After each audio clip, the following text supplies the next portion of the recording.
వందే శంభుం ఉమాపతిం సురగురుం వందే జగత్కారణం వందే పన్నగభూషణం మృగధరం వందే పశూనాం పతిం వందే సూర్య శశాంక బన్హినయనం వందే ముకుంద ప్రియం వందే భక్తజనాశ్రయం చ వరదం వందే శివం శంకరం. ఓం శ్రీ దుర్గామల్లేశ్వరాభ్యాం నమః. అర్జునం వందే జగదేక వీరం. ఓం శ్రీ రాధాకృష్ణాభ్యాం నమః. మనకి శనీశ్వర స్వామి అనగానే మనం భయపడతాం. చాలామందికి శని అర్ధాష్టమ అష్టమ ఏలినాటి శని సమయాలలో మాత్రమే మిమ్మల్ని ఇబ్బంది పెడతాడేమో, మిగతా సమయాల్లో ఇబ్బంది పెట్టడేమో అనుకుంటారు. కాదు, అసలు అర్ధాష్టమం అష్టమం ఏలినాటి శనిలో ఇబ్బంది పెట్టడాలు కాదు, అవి ట్రైనింగ్ ఇస్తున్నాడు మీకు. ఇప్పుడు మా బంధువులు వచ్చారండి అని కోళ్ళను కోసేసి మేకలను కోసేసి గారెలు వేసేసి భోజనాలు పెడతారు.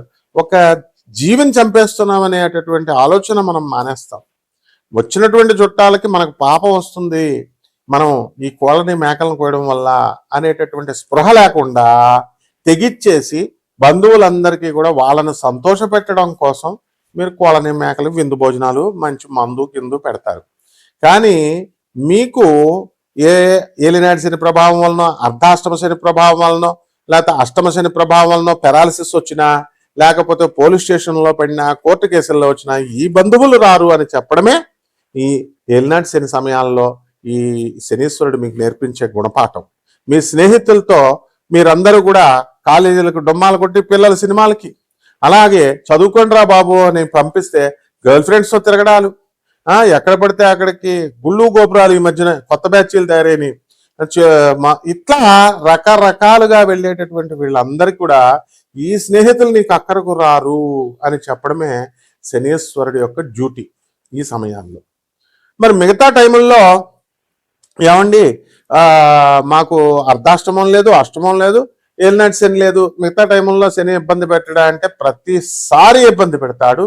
అలాగే ఆ ఇబ్బందిలో ఒక క్రమశిక్షణ నేర్పిస్తాడు. మీరు ఎందుకంటే శనీశ్వరుని అంటారు? మీరు అసలు మీరు చేసుకున్న కర్మకి ఫలితం ఇస్తాడంతే. అంటే మీరు పూర్వజన్మల్లో జన్మ పరంపరలో 84 లక్షల జన్మలు ఎత్తొచ్చారు.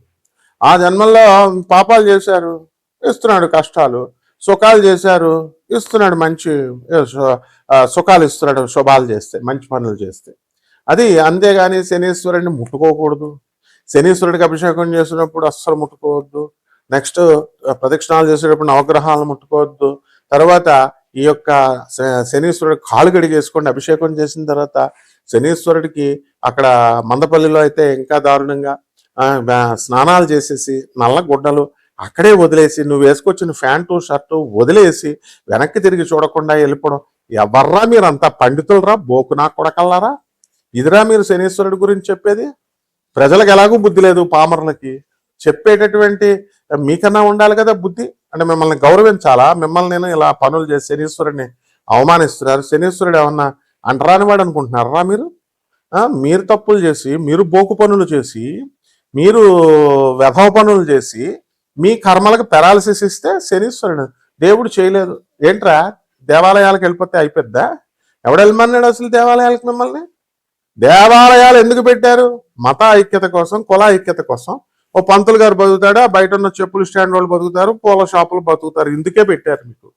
అంతేగాని దాన్ని పండితుల డ్యూటీ అది చెప్పాలా? అబ్బో గుడిలోకి వెళ్ళి ప్రదక్షిణాలు చేసేస్తే వైబ్రేషన్స్ వచ్చేస్తాయి, షర్ట్ ఇప్పేసి మళ్ళీ ఎక్స్ట్రాలు షర్ట్ ఇప్పేసి ప్రదక్షిణాలు, దానికి నేను కూడా చెప్పాను. కానీ ఏంటి, ఎలక్ట్రోమాగ్నెటిక్ వేవ్స్ వచ్చేస్తాయి, బాడీ పర్సీవ్ చేసుకుంటుంది, బాడీ తీసుకుంటుంది, నెగిటివ్ పోతుంది, పాజిటివ్ వచ్చేస్తుంది, చెప్తా, అది డ్యూటీ అది.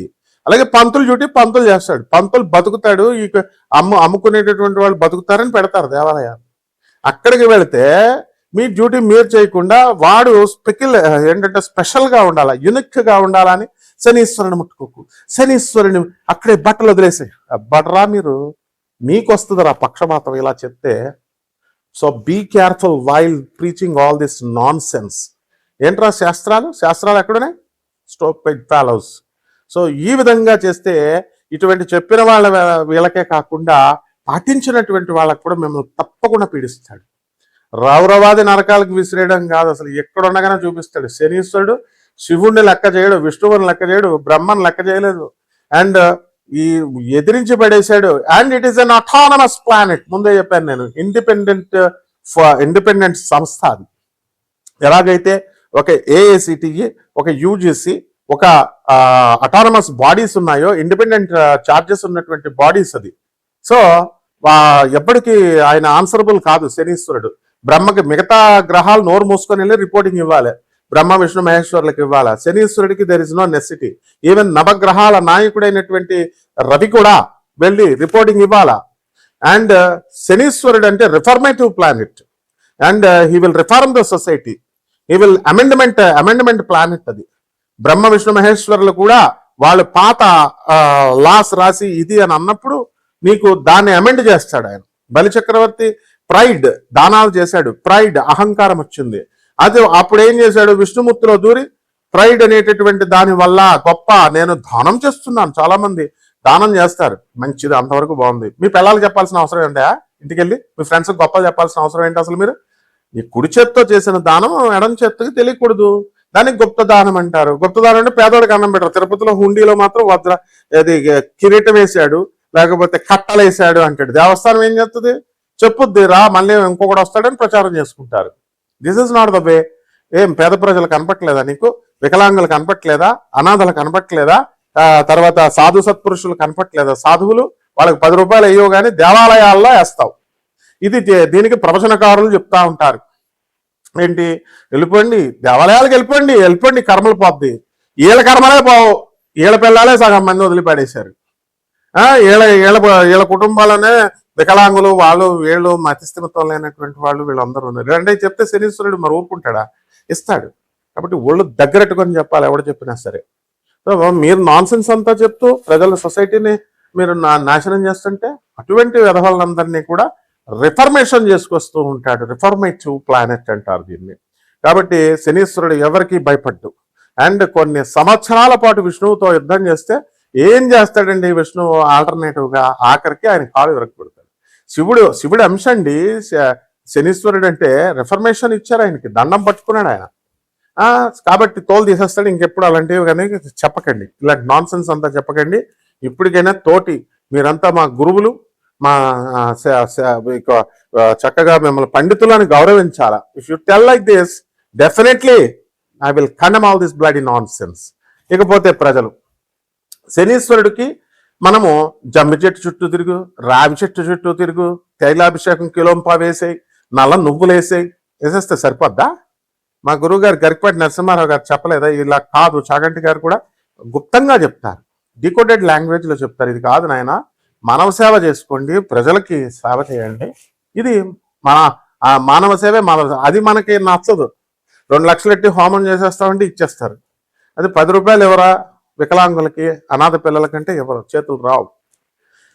సో అలాగే మహాలక్ష్మి తల్లి యొక్క అనుగ్రహం కావాలండి మనకి. మహాలక్ష్మి తల్లి అనుగ్రహం అంటే మనం శుభ్రంగా ఉండడం అంటే బయట సెంట్లు వేసేసుకోవడం, స్నానాలు చేసేయడం, కొత్త బట్టలు వేసేయడం, శుభ్రవస్త్రాలు వేసేయడం, పెర్ఫ్యూమ్స్ వేసేయడం, రూమ్ నిండా పెర్ఫ్యూమ్స్ వేసేయడం, గంటకి దులిపేయడం. చాలా మంది చూడండి ఇళ్లల్లో కడిగేస్తా ఉంటారు, ఎప్పటికప్పుడు సోఫాలు దులిపేస్తా ఉంటారు, గుడ్డ కట్టి ఇలా దులిపేస్తా ఉంటారు. ఓకే, గుడ్ అది. కానీ వాట్ అబౌట్ యువర్ హార్ట్? నీ చుట్టాలు నువ్వు చూసావా? పేదవాళ్ళని నువ్వు చూసావా? అక్యుములేషన్ ఆఫ్ వెల్త్ కాదు, డిస్ప్రపోర్షనేట్ ఆఫ్ అసెట్స్ క్యాష్లో ఇరుక్కుపోతారు మీరు. లంచాలు తీసుకుంటారు. ఎందుకు? ఏం ప్రయోజనమే? బీరువాల్లో దాస్తారు కట్టలు, ఏం ప్రయోజనం అవి? రాజు అంటే గవర్నమెంట్ అన్నా తీసుకెళ్ళిపోద్ది, ఇన్కమ్ ట్యాక్స్ డిపార్ట్మెంట్ అన్నా తీసుకెళ్ళిపోద్ది, లేదా దొంగలన్నా దొబ్బేస్తారు. కాబట్టి ఎట్టి పరిస్థితుల్లో కూడా ఇదంతా కూడా పేదవారికి ఖర్చు పెట్టాలా. అదే PROUT philosophy, progressive utilisation theory. Anandamurti గారు ఇచ్చారు, ప్రభాత్ రంజన్ సర్కార్ ఆనంద్ మార్గాశ్రమం గురువు గారు ఇచ్చారు. ఆ కాన్సెప్ట్ మీద వర్క్ చేశాడు doctor Ravi Batra, south Methodist university professor, Texas లో, యుఎస్ఏలో. ఆయనకి నోబెల్ ప్రైజ్ వచ్చింది. కావాల్సి నేను చెప్పింది గూగుల్ చేసి చూసుకోండి. 1993 doctor Ravi Batra Nobel prize winner in economics అని కొట్టండి.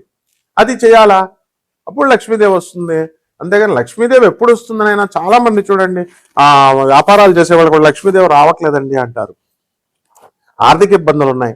నువ్వు పెద్ద ఆఫీసర్ జాబులు చేస్తున్నా సరే ఆర్థిక ఇబ్బందులు ఉన్నాయి. ఇండస్ట్రియలిస్టు ఆర్థిక ఇబ్బందులు అంటే అంటాడు. అరే బాబు, మీ అందరికీ ఆర్థిక ఇబ్బందులు ఉంటే పేదోడు 10,000 రూపాయల జీతంతో బతికేటటువంటి చిన్న చిన్న ఉద్యోగులు లక్షల కోట్ల మంది ఉన్నారు. వాళ్ళకి ఎలా ఉంటాయి? వాళ్ళు అన్నారంటే ఒక అర్థం ఉంది. నీకేంట్రా? నీకెందుకు అసలు ఆర్థిక ఇబ్బందులు?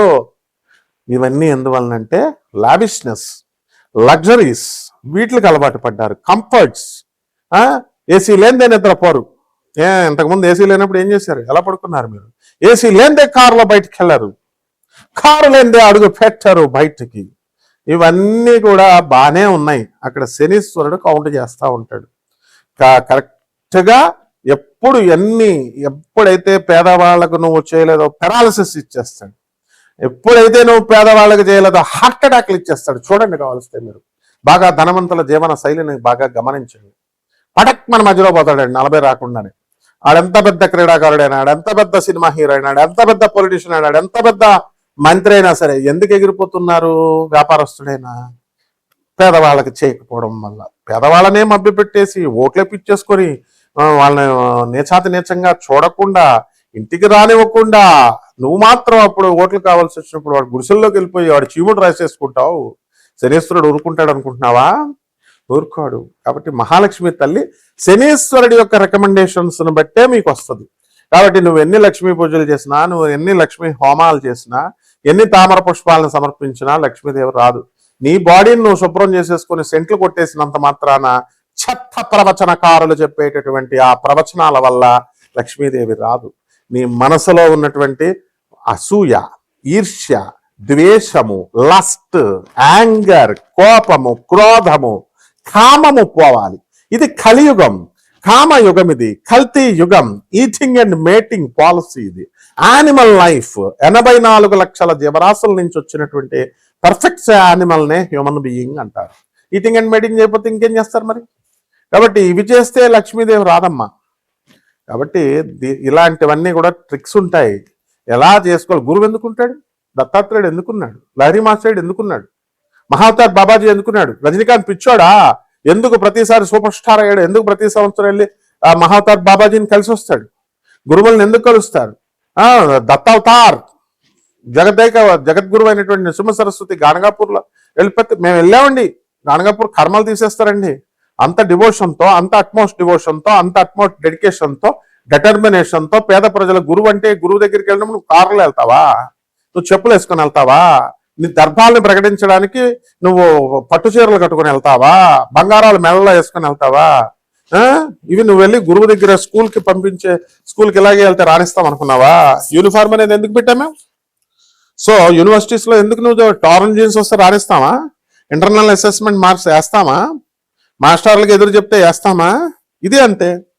కాబట్టి తప్పకుండా ఏ రకంగా వెళ్తే ఈ ద్వాదశ జ్యోతిర్ రాశుల వారికి అందరికీ కూడా ఈ యొక్క 2026 సంవత్సరంలో శనిగ్రహం యొక్క అనుగ్రహము, మహాలక్ష్మీదేవి యొక్క అనుగ్రహము, అదేవిధంగా జగద్గురు అయినటువంటి దత్తాత్రేయ స్వాముల వారు అంటే మాస్టర్స్, స్పిరిచువల్ మాస్టర్స్, వీళ్ళ యొక్క అనుగ్రహం వస్తుందో తద్వారా మాత్రమే నీకు సంపద, ఆరోగ్యము, ఐశ్వర్యము ఇలాంటివన్నీ కూడా వస్తాయి. ఐశ్వర్యం అని అంటే అనగానే డబ్బని కాదు, ఆరోగ్యం కూడా. సో ఇటువంటివన్నీ తెలియాలి అంటే నువ్వు పర్ఫెక్ట్ గా దేవాలయాలు గుంపులుకి వెళ్ళి అష్టాదశ శక్తిపీఠాలు చూసామండి. అమెరికా నుంచి వచ్చామండి, 18 శక్తిపీఠాలు వెళ్ళామండి, మానస సరోవరం వెళ్ళామండి, 3,20,000 ఖర్చు పెట్టుకుని వెళ్ళామండి. తర్వాత హిమాలయస్ వెళ్ళామండి, కేదార్నాథ్ వెళ్ళామండి, బద్రీనాథ్ వెళ్ళామండి, కాశీ వెళ్ళామండి. ఎన్ని వెళ్ళినా, ఎన్ని పుష్కరాలకు వెళ్ళినా, ఎన్ని కుంభమేళాలకు వెళ్ళినా నీ కర్మ జరిగిపోయిందా? నీకెందుకు కష్టాలు ఇంకా మిగిలిన్నాయి? తెలుసుకోండి. గురువు యొక్క అనుగ్రహం కావాలి. కాబట్టి వరల్డ్ నెంబర్ 1 ఆస్ట్రాలజర్ నేను, ప్రొఫెసర్ డాక్టర్ ముల్లపూడి సత్యనారాయణమూర్తిని, ఒక అధర్వణ వేద పండితుడిని. కాబట్టి అష్టాదశ శక్తిపీఠాలన్నిటికీ కూడా చిన్ననాటి నుంచి మా గురువులతో కళాపోషణ కలబెట్టడానికి వెళ్ళాం. కాబట్టి యాక్చువల్ ప్రాసెస్ ఉంటుంది. గురువులు చెప్పిన ప్రకారం వెళ్ళాలి. గురువు యొక్క అనుగ్రహం కోసం మనం పాటించాలి. అరే నా పేరు కొడితే వేరే వాడు ఫోన్ నెంబర్ పెట్టేసుకుంటాడు ఒక దొంగ జ్యోతిష్కుడు. నా పేరు పెడితే వేరే వాళ్ళ జ్యోతిషాలు సెంటర్లు వచ్చేలాగా భ్రమింపజేస్తారు. వీళ్ళరా పండితులు, మీర్రా జ్యోతిషం సెంటర్లు చెప్పేది. సో ఇటు అందరికీ, ప్రజలందరికీ కూడా మీరందరికీ నేను మనవి చేసేది ఏంటంటే, నా యుఎస్ఏ నెంబరు, నా నెంబరు, పర్సనల్ నెంబర్ 2 కూడా ఈ స్క్రీన్ మీద డిస్ప్లే చేయడం అయింది. కేవలము వీటికి మాత్రమే మీరు రెస్పాండ్ అవ్వండి. అండ్ మీరు చక్కగా మేము నాన్ కమర్షియల్ ఆస్పెక్ట్తో ఈ యొక్క జ్యోతిష శాస్త్రాన్ని, ఈ యొక్క ఫలితాలని, ఈ యొక్క మెయిన్ ఇంటెన్షన్ ఏంటంటే ముందు జ్యోతిషం ఫలితాలు కాదు, మీకు జగద్గురువులను చూపిస్తున్నాను. జగద్గురువు అయినటువంటి స్వామి వివేకానందుడు, రామకృష్ణ పరమహంస, రమణ మహర్షి, ప్రభాత్ రంజన్ సర్కార్, ఆనందమూర్తి, పరమహంస యోగానందుల వారు, ఇటువంటి జగద్గురువుల యొక్క వాళ్ళని చూపిస్తున్నాం. వాళ్ళ యొక్క కృప వల్లనే మాత్రమే మీకు కర్మలు పోతాయి, అప్పుడు లక్ష్మీ అనుగ్రహం వస్తుంది, అండ్ శనీశ్వరుడి యొక్క పీడ పోతుంది. అంతేగాని కేవలం మీరు లక్షల హోమాలు చేయించుకొని కపట జ్యోతిష్కుల, కపట మంత్రగాల, కపట బ్రాహ్మణుల వలలో పడితే ఇప్పటికే మీకు అనుభవం అయి ఉంటుంది. మీరు ఒక్కసారి గుండె మీద చేసుకొని చూసుకోండి, మీరు అన్ని చేయించాం, మా కష్టాలు ఇంకెందుకు ఉన్నాయని పరిశీలన చేసుకోండి. జగద్గురువుల ఆశ్రయం పొందినటువంటి వాళ్ళని ఒకసారి కంపేర్ చేసుకోండి, వాళ్ళకి ఏం కష్టాలు ఉన్నాయి? లేవు. ఎందుకంటే గురువు కర్మను తీసేస్తాడు. సో తప్పకుండా నాన్ కమర్షియల్ ఆస్పెక్ట్తో మేము చెప్తున్నాం. ఈ యొక్క మీరందరూ కూడా నన్ను సంప్రదించవచ్చు, భయపడక్కర్లేదు. ఇక్కడ ఎలా అంటే క్లాస్ రూమ్ నేను కంట్రోల్ చేయాలి కాబట్టి, ఒక ప్రొఫెసర్ని కాబట్టి నేను స్ట్రిక్ట్ గానే ఉంటాను. ఎవరైతే ఇంట్రెస్ట్ ఉన్నటువంటి వాళ్ళు, నిజంగా జీవితంలో ఎదగాలనుకునే వాళ్ళు మాత్రమే వాట్సాప్ చేయండి, అండ్ డీటెయిల్స్ వాట్సాప్ చేయాలి. నాకు ఊరికనే ఫోన్లు కొడితే ఎలా చెప్పండి, నేను ఏమవుతాను? వాట్సాప్ చేయండి, లేదా అమెరికా కాల్లో మాట్లాడండి. సో ఈ విధంగా ఈ 12 రాశుల వారికి కూడా ఈ 2026 సంవత్సరంలో ఈ యొక్క శనిగ్రహం అనుగ్రహము, లక్ష్మీదేవి అనుగ్రహము, గురువు యొక్క దత్తాత్రేయ స్వామి వారి యొక్క అనుగ్రహం వలన మీకు ఎలాంటి ఫలితాలు వస్తున్నాయో దాంతో పరిష్కారాలతో పాటు చెప్తున్నాను, చూడండి. మేషరాశి, ఈ మేషరాశి వారికి అందరికీ కూడా మనం గత సంవత్సరం కంటే ఈ సంవత్సరంలో మనకి ఏంటి మార్పులు చూద్దాం. ఏలినాటి శని జరుగుతుంది. ఏలినాటి శని జరుగుతున్నప్పుడు దాని ప్రభావం దానికి ఉంటుంది కదా. బంధువులు విరోధులు అవుతారు, ఫ్రెండ్స్ విరోధులు అవుతారు, మిమ్మల్ని అపనిందలు వాళ్ళు అవుతారు. మీరు అందువల్ల ఆడవాళ్ళతో మాట్లాడకండి. మాట్లాడే భార్యతో కూడా చక్కగా మర్యాదగా బిహేవ్ చేయండి. ఆఫీసులో వాళ్ళందరితో కూడా మంచిగా ఉండండి. ఆలోచన ప్రవృత్తి నేర్చుకోండి. ఆదాయాలు, ఇకపోతే ఆదాయాల దగ్గరికి వచ్చేసరికి మీరు బాగా ఇంప్రూవ్మెంట్ ఉంటుంది. ఇక ఏలినాటి శని ప్రభావం వలన మనకి పూర్వజన్మ మీ యొక్క పుణ్య ప్రభావం వలన విదేశ యోగాలు ఉన్నాయి. విదేశాల్లోకి వెళ్ళి స్థిరపడతారు. ఇక వివాహాల దగ్గరికి వచ్చేసరికి మనకి 2024 సంవత్సరము 26వ సంవత్సరం మే 14 తర్వాత గురుడు మంచి బలంగా తయారవుతున్నాడు. కాబట్టి మనకి పనులు ఆలస్యంగా అవుతున్నప్పటికీ కూడా, వివాహాలు ఆలస్యంగా అవుతున్నటువంటి వాళ్ళకి కూడా వివాహాలు కుదిరి ఉంటాయి అన్నమాట. ఇక సంతానం దగ్గరికి వద్దాం. సంతానము కన్సీవ్ అవుతారు, చాలా సంవత్సరాలుగా అవనటువంటి వాళ్ళంతా కూడా. అండ్ శత్రు బాధ మాత్రం చాలా అధికంగా ఉంటుంది. అంటే శత్రువులు అంటే బాహ్య శత్రువులేమో అని అనుకుంటారు, కాదు, బాహ్య శత్రువులు కాదు. బాహ్య శత్రువులతో పాటు అంతఃశత్రువులు, ఈర్ష్య, అసూయ, రాగద్వేషాలు ఇవన్నీ కూడా ఉంటాయి. దీన్ని ఆసరాగా తీసుకుని నరఘోష అని చెప్తా ఉంటారు వీళ్ళు. కాబట్టి ఇతరుల మీద మీరు ఈర్షపడకండి, ఆటోమేటిక్గా వాళ్ళు మీకు ఈర్షపడరు కూడా. అనవసరమైనటువంటి విషయాల్ని మీరు వేలు పెట్టకూడదు. చక్కగా మీ యొక్క లిమిటేషన్స్ తెలుసుకోండి. ఆర్మీ వాళ్ళకి లాంగ్ లీవులు దొరకడం జరుగుతుంది. భార్యా పిల్లలకి దూరంగా వ్యాపారాలు చేసుకోవడం అనేటటువంటిది ఉంటుంది. ఈ వ్యాపారం వ్యాపారం కాదు, మొత్తం ఆల్ చిన్న చితకా దగ్గర నుంచి అంబానీ వరకు అన్ని రకాల వ్యాపారాలు కూడా బ్రహ్మాండంగా ఉంటాయి. ఇకపోతే బద్ధకం ఎక్కువగా ఉంటుంది, రక్త ప్రవాహం తక్కువగా ఉంటుంది, అనేకమైనటువంటి బ్రెయిన్ కి సంబంధించినటువంటి వ్యాధులు రావడానికి అవకాశాలు ఉన్నాయి. బ్రెయిన్ ఫ్లో ఎక్కువగా మాంద్యం ఎప్పుడు వస్తుందండి? Blood flow తక్కువైనప్పుడు. సో ఈ విధంగా ప్రతి పని కూడా రేపు చూద్దాం అనేవాడు పరమ దరిద్రుడు అనమాట. అంటే ప్రతి ఒక్కరిని చూడండి, ఇప్పుడు అయ్యే పనిని రేపు చేద్దాం, ఎల్లుండి ఎవ్వడరా నువ్వు అసలు, ఫస్ట్ రేపు అనే పదం ఎందుకు వస్తుంది అసలు నీకు? టుమారో చేద్దాం, పోస్ట్ పోన్మెంట్. అదే అనమాట ఈ యొక్క శనిగ్రహ ప్రభావం. బట్ పరిహారాలు ఏం చేసుకోవాలండి? ఏలినాటి శనికి మనం శని జపం చేయాలా, శని స్తోత్రాలు చదవాలా, శనికి కిలోంపావు నల్ల నువ్వుల్ని నల్లని వస్త్రాన్నిచ్చి పేద బ్రాహ్మణులకి శనివారం నాడు ఉదయం 8 గంటలకి దానం చేసుకోండి. దశమహావిద్యల్లో ఒకటైనటువంటి మహాకాళి అమ్మవారి యొక్క మంత్రజపాన్ని, అనుష్ఠానాన్ని మీరు చేసుకోండి. ఆ మంత్రజపం మేము చెప్తాం, మేము ఉపదేశిస్తాం. అదేవిధంగా ఈ యొక్క దుర్గాదేవి యొక్క కవచాన్ని, అంటే దుర్గా మంత్రాన్ని కూడా ఓం శ్రీ దుర్గాయ నమః అనేటటువంటి మంత్రంతో మీరు జపం చేసుకోండి, సరిపోతుంది. శుభమస్తు.